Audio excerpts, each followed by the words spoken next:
Watu ambao tuko nao sisi kwenye maisha yetu sisi ndio milango ya mafanikio yetu. Ukiweza kukaa na watu vizuri, manake umekaa vizuri na milango yako ya mafanikio, kwa sababu tunauona mkono wa Mungu kupitia mikono ya watu. Kwa hiyo watu ni njia ambayo Mungu anaitumia kukutana na watu wengine. Kwa hiyo hakikisha kwenye maisha yako yasiyo chukizo kwa watu, bali yawe baraka kwa watu. Sababu maisha yako yakiwa baraka kwa watu nao Mungu atawatumia, atawagusa kuyabariki maisha yako. Ukiomba kazi itoke mbinguni, kuna kitu nakiomba kitoke mbinguni, ila kipo kwenye mikono ya watu wengine. Kwa hiyo kuna kitu nakitaka kwa Mungu, Mungu atatumia mtu kama jawabu lako. Kwa hiyo ukiweza kukaa na watu vizuri, maana yake umeishi vizuri na majawabu yako kwenye maisha. Ukikaa vibaya na watu, umekaa vibaya na milango yako ya mafanikio. Badala ya kupita inakubamiza, haufiki mbali. Kwa sababu ili Mungu akupeleke mbali, atainua mtu wa kukushika mkono kukupeleka hatua fulani. Ili Mungu akupandishe level nyingine, kwenda hatua nyingine,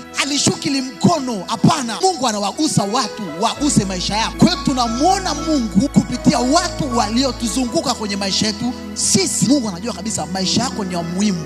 Ili maisha yako yapige hatua, atakuletea watu. Mungu akuletea watu kwa jina la Yesu. Mungu akuletee mtu ambaye atakwambia hivi, usikate tamaa, inawezekana. Usishie hapo, inawezekana. Hautofia hapo, kuna mahali unaenda. Tunawataka watu kama hao.